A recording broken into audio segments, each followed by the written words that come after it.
Pour réussir sa chaîne YouTube, il est important d'avoir une ligne éditoriale et de s'y tenir. Bah, je vais faire une vidéo sur Star Wars.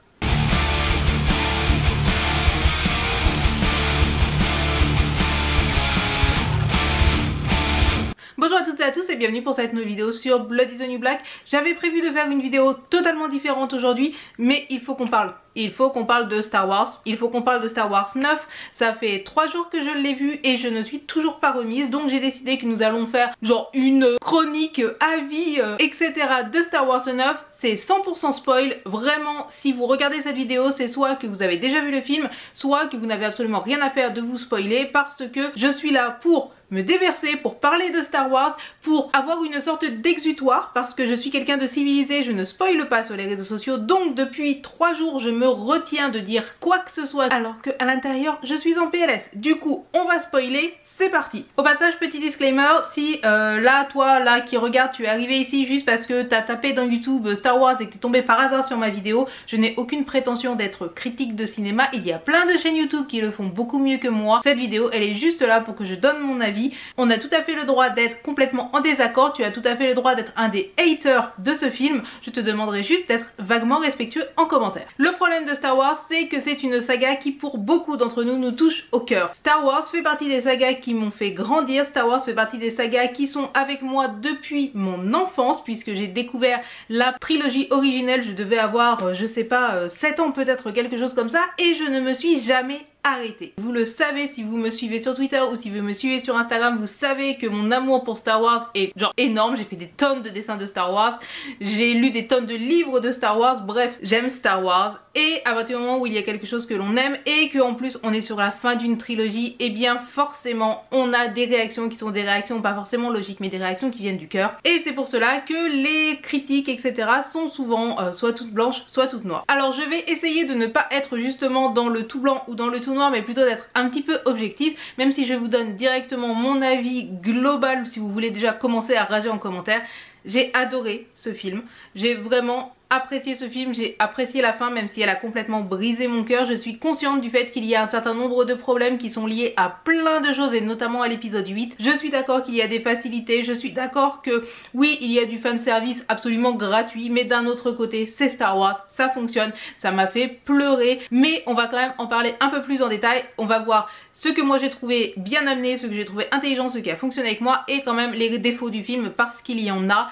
Rien n'est parfait, c'est le principe de tout film, hein. Je pense qu'il ne pouvait pas être possible de faire un seul film qui contenterait tous les fans de Star Wars, mais j'ai trouvé mon bonheur, même si la fin n'est pas celle que j'aurais voulu, car si vous me connaissez, vous me suivez sur Instagram, vous savez que je ship Rey-Lo, c'est-à-dire le couple formé par Rey et Kylo. C'est quelque chose que je souhaitais de tout mon cœur depuis à peu près l'épisode 7. J'en ai fait des tonnes de fanarts, donc vous vous doutez bien que la fin, bah je pleure encore en regardant le mur en y pensant. Alors certes, le film introduit l'intrigue au forceps. C'est l'un des premiers trucs que l'on voit quand on arrive dans le film. Globalement, directement dans le texte défilant, il y a écrit Palpatine est de retour, bonjour, merci, au revoir. C'est introduit au forceps pour une très bonne raison, c'est que après l'épisode 8 il n'y avait plus vraiment de méchants, il n'y avait plus vraiment d'intrigue. J'ai beaucoup aimé l'épisode 8 hein, notamment parce que la relation entre Rey et Kylo dans cet épisode est absolument géniale, mais je dois bien reconnaître que malheureusement l'épisode 8 n'a mené rien, l'épisode 8 ne faisait pas forcément avancer l'intrigue de la trilogie au sens global, il n'y avait plus de méchants, du coup on est obligé quelque part de ramener un méchant de n'importe où et donc de la trilogie originelle. Et de même à cause de cet épisode 8 qui malheureusement, même s'il était très beau etc, n'a pas amené assez d'histoire, on a l'impression sur de nombreux points que J.J. Abrams a dû faire 2 films en un. Alors certes normalement le style de Abrams de base hein, c'est des films qui vont vite, des films avec beaucoup d'action, des films avec beaucoup de dynamisme, mais là on est vraiment dans un film qui va très vite. Les premières scènes hein, que ça soit celle de Kylo qui directement va voir Palpatine là direct au début du film, que ça soit la première scène avec Finn et Poe ou que ce soit la première scène avec Rey, ça va très vite, on ne s'ennuie pas, ça va à 100 à l'heure, peut-être même parfois un petit peu trop vite. Cependant le film dure déjà 2h20, donc malheureusement je ne vois pas vraiment ce qui aurait pu être ralenti, sachant que pour le coup, puisque le film va très vite, on ne s'ennuie pas une seule seconde. Il y a pas mal d'intrigues parallèles etc, donc les vrais youtubeurs cinéma disent que c'est une intrigue à base de MacGuffin. MacGuffin c'est juste les items intermédiaires que tu dois faire pour compléter l'intrigue.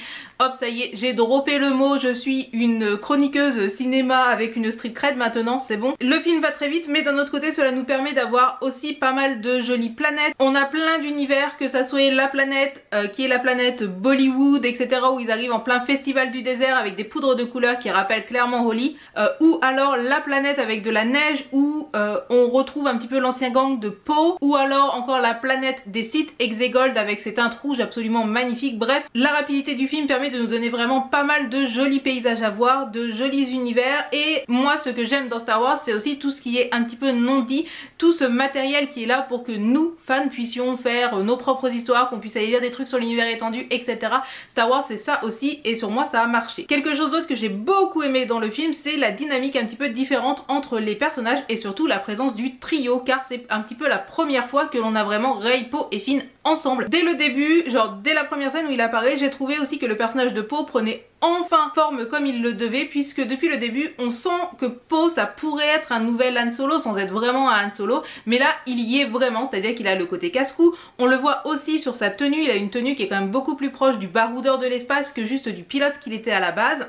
Il a beaucoup d'humour, on découvre dans le film un petit peu son passé, où il a un passé de passeur d'épices, donc de dealer de drogue, un passé pas très reluisant, mais qu'il décide quand même de faire le bien, donc on se rapproche du positionnement d'un Han Solo, et vraiment j'ai beaucoup apprécié Poe sur ce film, alors que à la base c'est un personnage que j'appréciais sans plus sur les 2 premiers épisodes. Finn est toujours un petit peu en retrait, mais je n'ai jamais vraiment beaucoup aimé Finn. Je trouve ça intéressant que ça soit un ancien Stormtrooper, etc., mais au final ça ne sert pas forcément à grand chose. Ici il découvre qu'il y a d'autres Stormtroopers comme lui qui ont décidé de déserter, mais ça n'est pas spécialement exploité. L'autre relation entre les personnages dont je voulais parler, c'est la relation entre Rey et Leia, qui, il faut bien l'avouer, sans un peu le forcer, on comprend pas vraiment pourquoi ni comment elles sont devenues si proches, pourquoi est-ce que Rey la considère comme sa mère adoptive. Je suis cependant consciente que puisque Carrie Fisher est décédée de manière prématurée, il est possible qu'ils aient dû faire comme ils pouvaient avec les scènes soit déjà tournées, soit dans de nombreux moments du film on a des sortes d'astuces où globalement Leia elle est de dos, alors qu'en temps normal elle aurait sans doute été de face, mais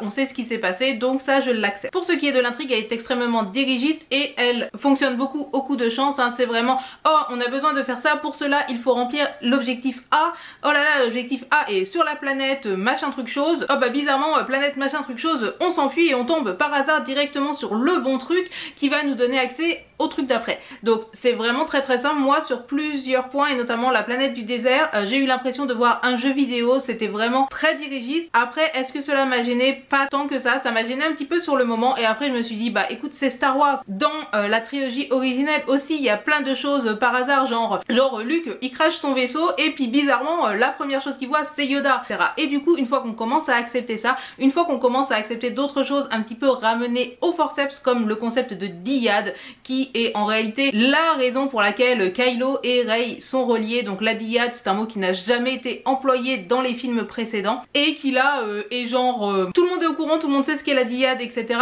Je pense que ça a probablement perdu un certain nombre du public, mais après tout c'est pas grave, il fallait bien une raison pour que ces deux là soient liés, autre que la puissance de leur amour évidemment. Une fois que l'on accepte ça, une fois que l'on accepte que oui il y a plein de pouvoirs dans la force qu'on n'avait encore jamais vu, comme par exemple le pouvoir de guérison. Après je vais être honnête avec vous, je ne considère pas que cet épisode soit la conclusion de la saga Skywalker, dans le sens où cet enjeu de conclusion de la saga n'existait pas vraiment dans l'épisode 7 ni dans l'épisode 8. Après je ne suis pas là pour faire la critique de l'ensemble de la trilogie, je pense effectivement qu'il manquait sans doute un fil conducteur qui aurait pu unir les 3 épisodes, puisque clairement j'ai revu le 7 et j'ai revu le 8 juste avant d'aller voir le 9. Il n'y avait rien qui indiquait un éventuel retour de Palpatine, il n'y avait rien qui indiquait que Rey puisse être la fille de Palpatine, etc.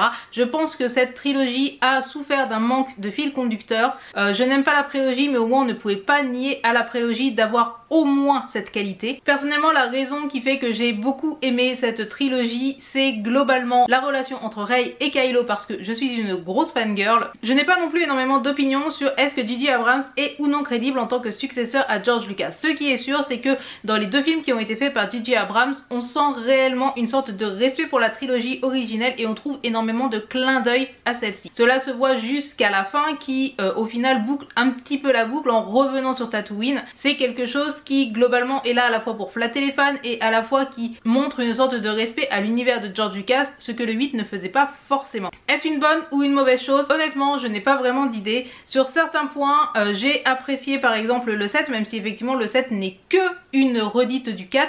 On retrouve ici dans le 9 de nombreuses références au 6 qui font un petit peu penser au fait que finalement on n'est que sur un 6 bis. C'est un petit peu, j'ai envie de dire, la marque de fabrique des deux films de J.J. Abrams. Certaines références ne me gênent pas, le fait de commencer l'histoire sur une planète du désert avec des sortes de barges qui peuvent plus ou moins faire penser aux barges de Jabba the Hutt. On le sent, je sais qu'il peut y avoir deux visions par rapport à cela, soit on apprécie le clin d'œil, soit on considère que J.J. Abrams ne sait réellement rien créer de lui-même. C'est clairement un épisode qui joue avec la nostalgie, qui joue avec notre nostalgie, avec le retour de l'étoile de la mort, avec Palpatine qui dit à Luke ou à Rey, regarde, la flotte de la résistance va mourir si tu ne passes pas du côté obscur, etc. Donc est-ce que la nostalgie est une bonne chose ou non? Eh bien vous avez 4 heures, je pense que c'est un très bon sujet pour le bac de philo. Est-ce que j'aurais aimé quelque chose de totalement innovant? Je ne sais pas, je n'ai pas aimé la prélogie qui pourtant elle ne jouait pas forcément sur la nostalgie. Je trouve cependant dommage que l'on oublie un certain nombre d'idées du 8. J'avais beaucoup apprécié dans le 8 le fait que par exemple Luke dise que finalement il est temps de mettre fin à l'ordre des Jedi, il est temps de mettre fin à cette histoire de la Force, il est temps de s'émanciper de cette religion pour que là au final on revienne à nouveau sur les Jedi. Je trouvais ces idées assez intéressantes dans le 8, elles ont été totalement balayées dans le 9 et dans l'ensemble globalement tout ce qui avait pu être vaguement insérés dans le 8, et il n'y avait pas grand chose qui avait été inséré dans le 8, croyez-moi, ont été complètement balayés. On revient ici sur un film qui est vraiment les gentils Jedi versus les méchants. Les Jedi viennent à la fin et Rey devient la veilleuse de la galaxie avec son sabre laser jaune. Ce que proposait le 8 était vraiment de sortir de cette espèce de manichéen, de sortir de ces histoires de Jedi, etc. Mais après tout c'est Star Wars, et Star Wars, eh bien apparemment c'est toujours manichéen. Cependant, malgré ça, malgré le fait que je puisse être très critique sur ces points là, ça marche. Par rapport à la révélation de Rey, fille de Palpatine, personnellement j'ai pas forcément d'avis dessus. Je pense que ça aurait été tout aussi intéressant que ça soit une personne quelconque qui aurait genre par hasard reçu des pouvoirs et des compétences machin, etc. Donc évidemment le film repose surtout sur un duo de personnages, c'est-à-dire Rey et notre cher Kylo, ou plutôt notre cher Ben. Vous savez que j'étais une très grande supportrice de Reylo et que beaucoup d'entre nous pensions qu'il y aurait ce qu'on appelait la Ben-demption, donc la rédemption de Ben, qui fonctionne, qui a lieu et qui a lieu beaucoup plus tôt que je ne le pensais. Et là c'est un des points sur lequel j'ai trouvé que le film est assez intelligent, parce que la rédemption de Ben, elle arrive tôt dans le film. Elle arrive lors du combat dans la mer, d'ailleurs un combat dans la mer que j'ai trouvé vraiment très bien fait, parce que on sent que ça commence comme un combat et plus ils avancent et plus les coups qu'ils portent ne sont plus si intentionnés, plus les coups qu'ils portent on sent qu'ils veulent pas vraiment blesser l'autre, etc. Et on voit petit à petit qu'ils se rendent compte qu'ils ont pas envie de se battre, et ça c'est quelque chose qui a fait du bien à mon petit cœur. La rédemption de Ben, elle arrive grâce à la mort de Leia, donc c'est ça le rôle central que jouait Leia dans ce film. Et là arrive pour moi un des trucs qui a été une des plus grosses surprises du film et un des trucs qui m'a le plus plu du film, et c'est vraiment pas grand chose mais c'est quelque chose qui a touché mon petit cœur. Ben vient de repasser du côté lumineux, il vient de comprendre que sa mère est morte, et là on entend une voix d'un personnage qui est hors champ, et c'est une voix qui est reconnaissable entre mille, c'est la voix de Harrison Ford, ou du moins du doubleur de Harrison Ford, et là on revoit Han Solo. Et pour moi c'était la plus belle chose du film, je ne m'attendais absolument pas à revoir Han Solo un jour. Si j'ai beaucoup apprécié le parallèle entre la scène maintenant que Ben a eu sa rédemption, en parallèle avec la scène dans le 7 où il le tue, on sait les mêmes phrases qui sont utilisées, etc. Et ça c'est aussi une bonne référence à ce qu'est la saga en temps normal, puisque la saga c'est aussi tout un tas de phrases qui sont répétées, etc. Même si avec la traduction française on en perd un certain nombre. Et donc là cette 4 phrases, je sais ce que j'ai à faire mais je ne sais pas si j'aurai le courage, quelque chose comme ça. Elle était déjà utilisée dans le 7, elle a été utilisée dans le 8 et elle est réutilisée là quand Ben revoit son père. Et oui, les gens vont dire que c'est du fanservice, tout comme le fait que Rey utilise l'ancien X-Wing de Luke, parce que vraiment il n'avait que ça à faire de garder le même X-Wing toute sa vie, Luke, hein, voilà. Évidemment le retour de Lando Calrissian dans le Faucon qui arrive avec son armée au tout dernier moment pour sauver les rebelles, bien sûr que c'est du fanservice et que c'est une référence à la première trilogie, mais Star Wars c'est du fanservice, ça a toujours été du fanservice. Je vous rappelle que Han Solo devait mourir dans l'épisode 5. Je ne vois pas en quoi flatter les fans est une mauvaise chose. Bien évidemment il y a aussi beaucoup d'humour, et c'est un humour propre à Star Wars avec beaucoup de petites phrases assassines, de petites références à la con. J'ai retrouvé tout ce que je voulais dans un Star Wars. J'ai trouvé de l'humour, j'ai trouvé des scènes d'action, j'ai trouvé des planètes absolument magnifiques, j'ai trouvé tout ce qui flattait la fangirl en moi, j'ai retrouvé les personnages que j'aime, et surtout j'ai trouvé Rey et Kylo, ou Rey et Ben, et honnêtement Autant je trouve que Han et Leia c'est la plus belle histoire d'amour de Star Wars, autant je n'aime pas du tout Anakin et Padmé, autant Rey et Ben, leur histoire est absolument magnifique. Donc je voulais absolument qu'ils finissent ensemble, et parce que je le sentais, parce que je trouvais que c'était la plus belle conclusion, parce que pour moi ils étaient destinés à être ensemble. Je ne pensais pas que ça se terminerait de cette manière là, même si dans les interviews etc ils avaient commencé à parler d'eux comme les Star-Crossed Lovers, donc qui est clairement une référence à Roméo et Juliette. Et d'ailleurs la scène où Rey est effondrée par terre morte et où Roméo aka Ben rampe vers elle est clairement une référence à Roméo et Juliette, et à ce moment là j'ai pensé que les deux allaient mourir. Et il y a cette scène magnifique où Ben décide de rétablir l'équilibre dans la force et où décide de sauver Rey en lui donnant sa force vitale.